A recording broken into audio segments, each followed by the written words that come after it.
Baik, Assalamualaikum warahmatullahi wabarakatuh kepada rakan-rakan semua. Assalamualaikum, apa khabar? Semoga hari ini semoga kita semua sentiasa berada dalam limpahan kurnianya. Alhamdulillah, sihat walafiat semua.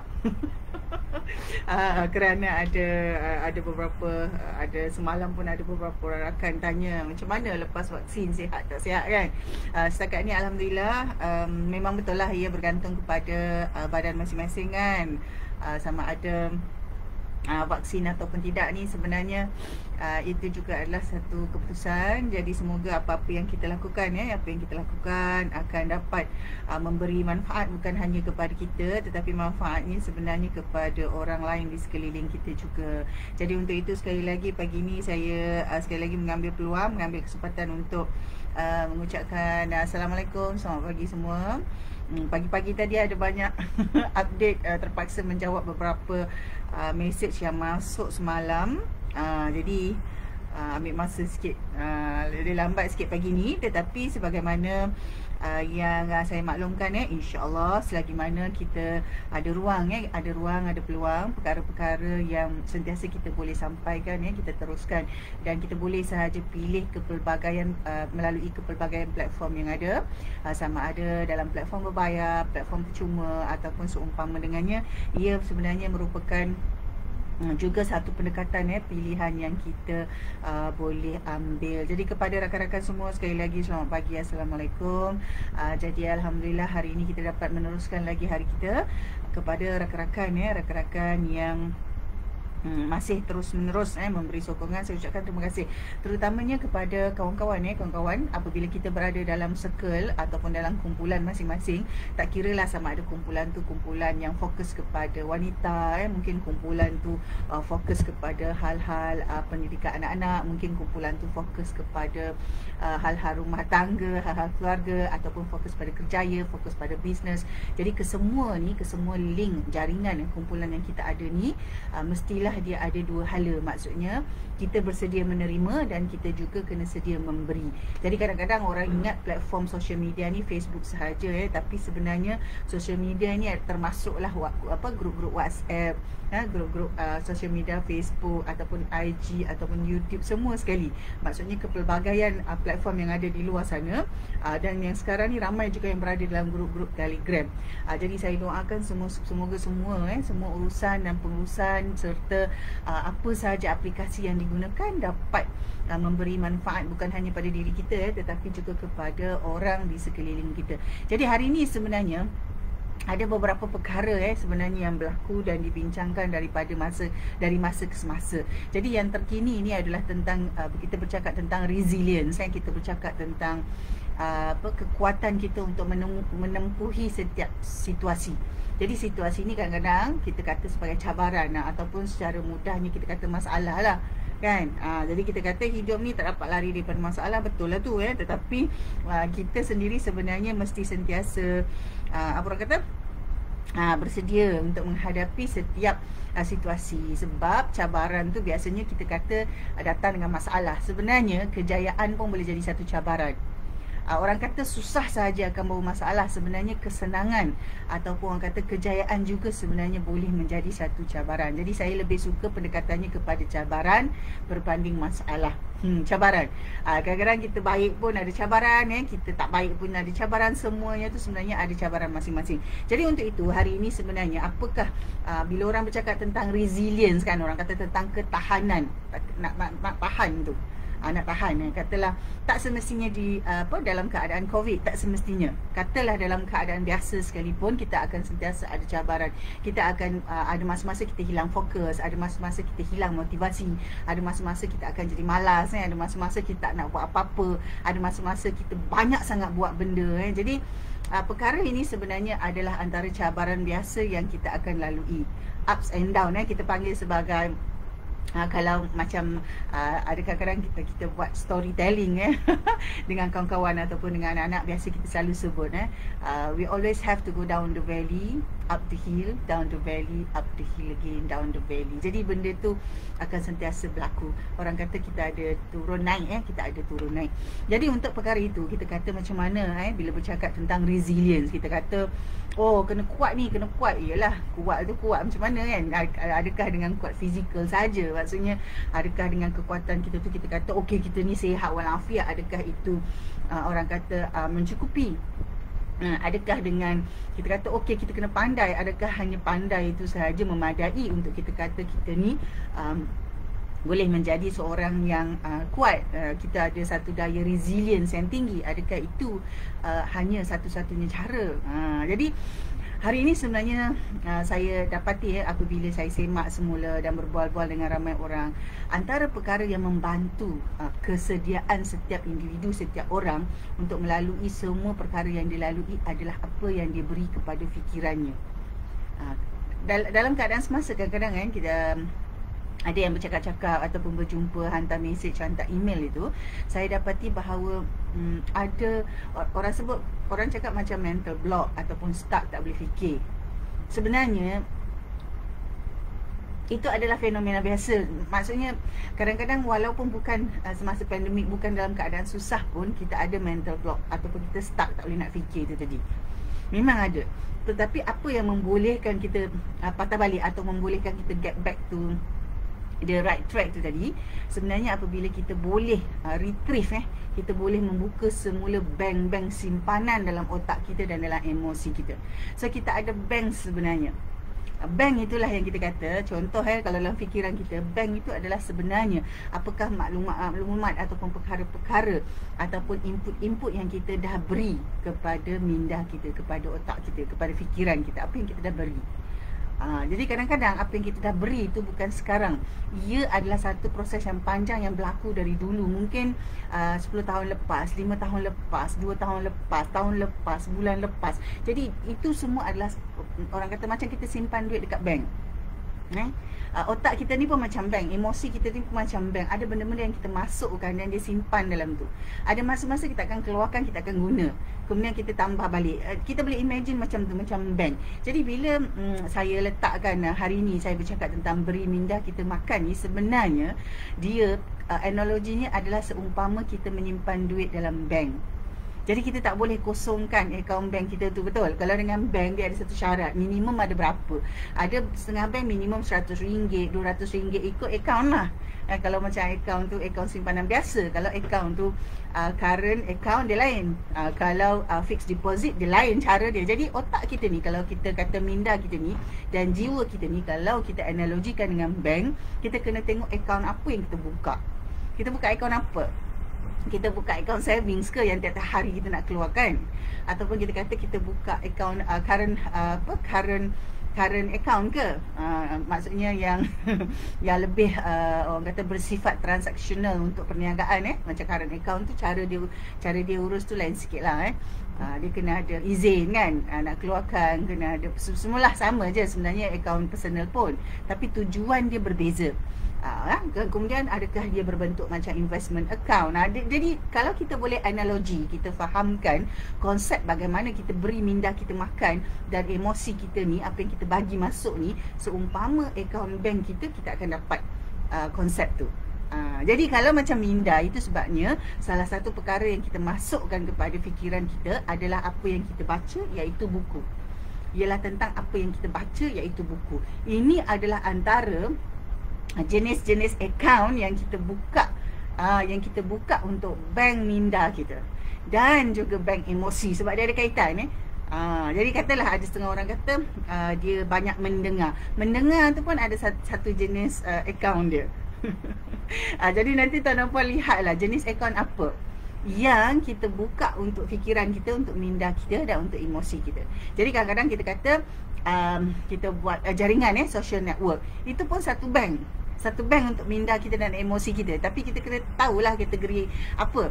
Itu analogi saja untuk kita lebih mudah faham dan kita mengetahui apakah sebenarnya apabila kita bercakap tentang what do we feed to our mind. Senang mind, body and soul kan, orang selalu cakap kan. Tapi sekarang ni, hari ni saya lebih melihat kepada apa yang kita beri kepada minda kita. Jadi analoginya macam kita buka account bank tadi jadi salah satunya itu yang saya biasa sekarang bercakap tentang buku. Jadi buku ni sebenarnya adalah salah satu jenis account bank yang berapa banyak buku yang kita baca atau jenis buku apa yang kita baca, ini adalah antara perkara yang membantu untuk kita membuka bank dalam minda kita dan emosi kita. Kita kena bagi kalau macam otak kita ni, kita kata kita beri makan pada minda, saya gunakan itulah. Tetapi kalau kita analogikan dengan bank, account bank apa yang kita buka dan currency apa yang kita masukkan tu. Jadi katalah kan kalau kita kata cakap account investment account kan, tengok juga adakah dia ada setengah tu dia invest dalam emas kan, ada setengah tu dia memang invest dalam bentuk yang lain, bukan hanya bank yang biasa. Yang itu saya tak nak ceritalah. Tetapi yang penting adalah tentang apa yang kita beri kepada minda kita yang membolehkan dia menyokong bila kita waktu susah, waktu kita tengah down, waktu kita stuck, kita boleh keluarkan dia. Jadi macam sekarang kan, kita kadang-kadang ada masalah, kita pergi bank, kita kena keluarkan lah. Itu dengan syarat kalau dalam bank ada duit. Jadi sama macam minda kita. Okay, sekarang ni kita ada masalah, nak fikir tak ada idea, kita kena kena keluarkan. Dengan syarat minda kita ni ada isi. Kalau dia tak ada isi, dia susah sikit lah nak keluarkan apa. Macam bank tu kan, dah tak ada duit, pergi bank pun nak keluarkan duit, tak ada duit. Jadi sama. Itu sebabnya salah satu perkara yang boleh membantu kita jadi resilience tu tadi dalam pelbagai senario, pelbagai cabaran adalah kita beri cukup makan untuk minda kita. Maksudnya simpanan dalam minda kita tu mencukupi. Jadi ini adalah salah satu contoh. Kalau kita lihat dalam buku-buku, rak buku kita di rumah ataupun koleksi buku kita, mungkin ada pelbagai. Saya ada sejenis koleksi buku-buku dan saiznya adalah kecil-kecil, dan biasanya yang ini tak ada, dia tak ada buku lokal.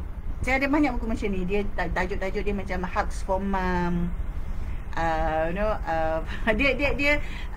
Dia bukan perkara-perkara teknikal, dia tidak berbentuk leadership, dia tidak berbentuk business management, tidak. Tetapi dia berbentuk cerita. Yang ini contoh buku ni. Buku ni sangat lama. Kertas dia pun dah warna coklat Jadi dalam ni hanyalah cerita sahaja. Tetapi disebabkan dia dalam bahasa Inggeris, mungkin penerimaan kita berbeza lah dan ditulis oleh penulis berbahasa Inggeris, jadi pendekatan dia berbeza. Tetapi apa yang saya lihat adalah tentang apakah kisah-kisah yang dia bawa tu. Dalam ni adalah 15 inspiring lessons behind stories. Inilah dia ada 15 stories dan ada 15 lessons. Jadi kalau macam kita nak cari buku-buku macam ni dalam bahasa kita, dia ada, tapi kita kata kita tak tertarik kepadanya. Sebenarnya dia ada dah banyak. Jadi macam saya sendiri kadang-kadang cari-cari, ada yang jumpa, kadang-kadang ada yang tak jumpa lah. Tetapi kebanyakannya buku-buku macam ni, kalau di dalam bahasa Inggeris, saiz dia pun kecil-kecil saja. Dia macam pocket saja, pocket book. Jadi maksudnya dia sentiasa kita boleh accessorize, kita masukkan dalam bag, kita masukkan dalam antara celah-celah buku nota. Ini konsepnya, sebab dia adalah story. Dalam ni dia hanya story saja. Dia bercakap, dia bercerita tentang pengalaman dia pergi makan dan kemudian apa pengajarannya, pengalaman dia bercakap-cakap ataupun ada isu argument, ada tak bersetuju dengan anak dia. Jadi macam-macam. Ada pengalaman dia bercakap dengan coach, coach tentang hal-hal tertentu. Jadi salah satu perkara dalam ni ada disebutkan di mana dia kata berhenti sebentar daripada menonton televisyen. Macam kita berhenti sebentar daripada melihat skrin macam tu dan keluar. Dia ada beberapa perkara yang menarik sebenarnya, tetapi saya tak naklah cerita sangat banyak-banyak kat sini kan. Tetapi dia setiap satu cerita itu dia ada memberi pengajaran, dan pengajaran itu sebenarnya adalah perkara yang kita boleh nampak sama ada dia ada kaitan dengan hidup kita atau tidak.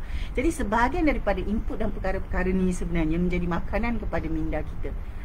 Dia punya makanan dan kita simpan dalam tu. Dia kalau macam badan kita makan, ada nutrisi kan, ada nutrisi hasiat yang kita boleh simpan untuk kita grow, dan selebihnya kita kumuh, maksudnya kita buang. Sama. Jadi kalau kita baca buku, ada perkara-perkara yang kita simpan jadi nutrisi gizi kepada minda kita, dan sebahagiannya yang kita tahu kita tak perlukan, kita keluarkan, kita buang.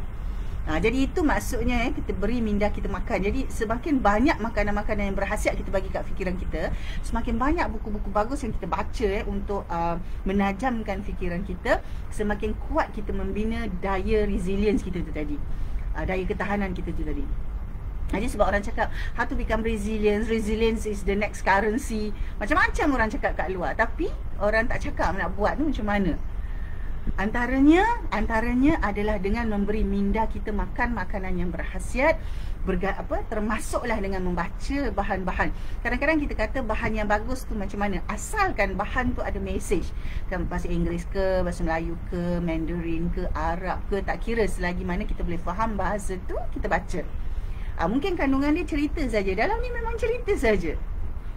Dia ada cerita, dia bercakap dengan anak dia what he learn from the discussion with the children. Itu saja.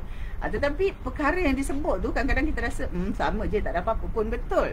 Tetapi apabila kita baca, kita melatih minda kita tu untuk orang kata berfikir, berimajinasi, untuk visualize. Macam buku ni dia boring sebab dia memang tak ada gambar. Tetapi buku-buku macam ini apabila kita baca, kita memberi makan kepada minda kita itu untuk sentiasa belajar macam mana nak visualize, how to visualize things. Jadi bila kita baca, kita ajak minda kita untuk visualize. Kalau dia kata satu hari kita pergi ke taman, jadi kita akan imagine taman yang macam mana. Itu taman kita lah. Penulis mungkin taman dia lain, tapi apabila kita baca, kita ada imagination dan kita visualize apa yang kita baca itu tadi. Jadi ini sebenarnya antara salah satu perkara yang bagaimana kita boleh beri minda kita makan, bagaimana kita boleh bagi nutrition kepada fikiran kita. Sebenarnya fikiran dia emosi lah, dia ada kaitan dua-dua kan. Bila kita fikir dengan baik, dengan betul, dengan waras, dengan stabil, kita akan mempengaruhi emosi kita. Dan kemudian selain daripada itu, kita boleh juga katakan dia analoginya semacam bank. Ini adalah sebagai satu simpanan. Dia seumpama satu simpanan dalam bank yang kita letak dan kita boleh gunakan bila-bila masa kita perlukan. Jadi mungkin ada cerita-cerita di sini kan yang kita boleh gunakan semula. Kalau kita lupa, kita boleh tengok, tak ada masalah. Macam akaun bank lah, kita tak ingat berapa baki bank kan. Kita masuk je lah, kita masuk dalam internet banking, kita tengok berapa. Atau mungkin kita kata kita kena pergi ke bank kan. Zaman sekarang ni banyak dah internet banking. Jadi kepada rakan-rakan semua, apabila kita bercakap tentang resilience, daya tahan, macam mana kita nak bertahan, macam-macam lah. Jadi memanglah teknikalnya kita kata okey, kalau macam business model, macam kerjaya, kita kata review, kita punya personal plan, macam-macam. Tapi antara salah satu perkara yang kita sentiasa kena buat, yang ongoing, adalah memberi minda kita makan makanan yang berkhasiat. Salah satunya adalah dengan membaca buku. Ada orang cakap, saya baca e-book je puan, saya baca internet online, betul. Tetapi tu saya kata, kalau macam bank, dia ada jenis-jenis account bank. Dia ada savings account, ada current account, kalau up sikit dia ada fixed deposit account, investment account, macam-macam. Jadi salah satu account sebenarnya yang ada prestasi tinggi, berprestige, adalah dengan memberi bacaan yang berkualiti, baca buku-buku yang bagus untuk kita beri minda kita makan. Kita buat simpanan simpanan yang betul-betul ada gizi, nutrisi yang berkhasiat. Jadi untuk itu kepada rakan-rakan semua, kita ada banyak cara ada banyak cara atau banyak perkara yang kita boleh buat, tetapi saya melihat kepada perkara-perkara yang bersifat asas, fundamental. Apabila kita buat ni, insya-Allah kita akan ada satu perkara yang kukuh yang kita bina. Jadi katalah, kalau kita kata kita baca buku, kita baca journal, kita baca surat khabar, kita baca kertas-kertas kajian ilmiah, itu semua termasuk. Jadi apa sahaja yang rakan-rakan semua baca dan buat sekarang, saya harap teruskan, kerana dia merupakan salah satu inisiatif, salah satu perkara yang menjadi makanan yang bagus kepada minda kita, dan dia membantu kita untuk satu jangka masa panjang menjadi individu yang resilient. Percayalah, kerana rata-rata orang-orang yang berjaya, orang-orang yang sentiasa sentiasa kekal dengan kejayaan masing-masing. Dia berjaya ni tak semestinya kaya raya, tak semestinya banyak duit kan. Dia kaya dengan gaya dia, dia tetap kaya dengan gaya dia. Jadi untuk itu, insya-Allah, semoga perkembangan ilmu semasa ini membolehkan kita membina satu learning community, learning society yang berkembang dari masa ke semasa dan tidak mengira di mana kita berada. Tak kisah kita kat mana, kita kat kawasan bandar, luar bandar, kampung ke kat mana pun, kita sentiasa ada satu apa orang cakap, inisiatif untuk membina learning society, learning community. Jadi untuk itu saya ucapkan terima kasih kepada rakan-rakan semua. InsyaAllah kita berjumpa lagi dalam video akan datang, dan semoga perkongsian-perkongsian dari masa ke semasa sentiasa berlaku, bukan hanya one way tapi two way, bermakna kita menerima dan juga kita memberi. Dia kena dua-dua sekali. We can only give when we receive. We receive then we can give. Dia kena dua-dua sekali, kena dua-dua sekali. Alright, jadi untuk itu kita jumpa lagi. Assalamualaikum warahmatullahi wabarakatuh.